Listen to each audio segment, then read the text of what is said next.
ತುಕಾರಾಂಗಷ್ಟೇ ಅಲ್ಲ, ಶಾಸಕ ನಾರಾ ಭರತ್ ರೆಡ್ಡಿಗೂ ಕೂಡ ಇಡಿ ಶಾಕ್ ಕೊಟ್ಟಿದೆ.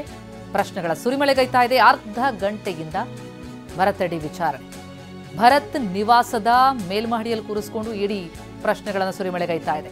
6 ಜನ ಅಧಿಕಾರಿಗಳಿಂದ ನಾರಾ ಭರತ್ ರೆಡ್ಡಿಗೆ ವಿಚಾರಣೆ. ಲೋಕಸಭಾ ಚುನಾವಣೆಯಲ್ಲಿ ಹಣ ವಹಿವಾಟೇನಾಯಿತು ಆ ಬಗ್ಗೆ ಪ್ರಶ್ನೆ ಮಾಡ್ತಿದ್ದಾರೆ. ಭರತ್ ರೆಡ್ಡಿ ಹೇಳಿಕೆಯನ್ನ ಅಧಿಕಾರಿಗಳು ದಾಖಲಿಸಿಕೊಳ್ತಾ ಇದ್ದಾರೆ.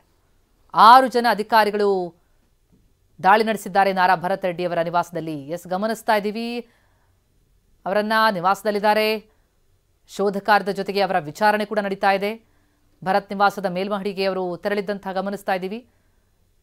ದೃಶ್ಯಗಳಲ್ಲೂ ಕೂಡ ದಾಖಲಾಗಿದೆ. ನಾರಾ ಭರತ್ ರೆಡ್ಡಿ ಅವರು ಇರೋದು. ಅವರನ್ನ ವಿಚಾರಣೆಗೊಳಪಡಿಸಿದ್ದಾರೆ. ಬಿಗಿ ಭದ್ರತೆಯನ್ನು ಒದಗಿಸಲಾಗಿದೆ. ಹಣ ವಹಿವಾಟೇನಾಯಿತು ಲೋಕಸಭಾ ಚುನಾವಣೆಯ ವೇಳೆ ಆ ಬಗ್ಗೆ ಪ್ರಶ್ನೆಗಳನ್ನು ಕೇಳಲಾಗ್ತಾ ಇದೆ. ಬೆಂಗಳೂರು ಬಳ್ಳಾರಿಯಲ್ಲಿ ಹಣ ಹಂಚಿಕೆಯಾಗಿದೆ ಅಂತ ಚಾರ್ಜ್ ಶೀಟ್ನಲ್ಲಿ ಉಲ್ಲೇಖ ಮಾಡಿತ್ತು. ಇದಕ್ಕೆ ಸಂಬಂಧಪಟ್ಟಂತೆ ಈಗ ಶೋಧ ಮತ್ತು ಪ್ರಶ್ನೆಗಳು. ಕಂಪ್ಲಿ ಶಾಸಕರಿಗೂ ಕೂಡ ಇಡಿ ಶಾಕ್.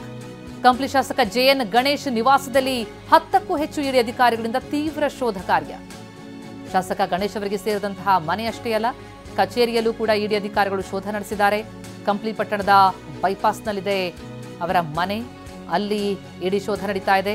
ಕುರುಗೋಡು ಪಟ್ಟಣದಲ್ಲಿದೆ ಶಾಸಕರ ಕಚೇರಿ, ಅಲ್ಲೂ ಕೂಡ ಶೋಧ ಕಾರ್ಯ.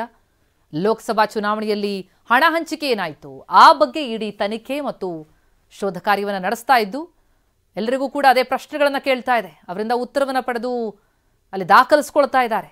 ಕಂಪ್ಲಿ ಕ್ಷೇತ್ರದಲ್ಲೂ ಹಣ ಹಂಚಿಕೆಯಾಗಿರೋ ಬಗ್ಗೆ ಮಾಹಿತಿಯನ್ನು ಕಲೆ ಹಾಕ್ತಾ ಇದ್ದಾರೆ.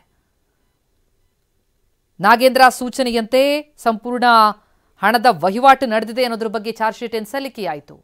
ನಾಗೇಂದ್ರ ಅವರಿಗೂ ಇಡಿ ಶಾಕ್. ಅವರ ಬೆಂಗಳೂರಿನ ಶಾಸಕರ ಭವನದ ಕಚೇರಿಯಲ್ಲೂ ಕೂಡ ಶೋಧ ನಡೆದಿದೆ. ಜೊತೆಗೆ ಕಂಪ್ಲಿ ಶಾಸಕ ಜೆಎನ್ ಗಣೇಶ್ಗೂ ಕೂಡ ಶೋಧ.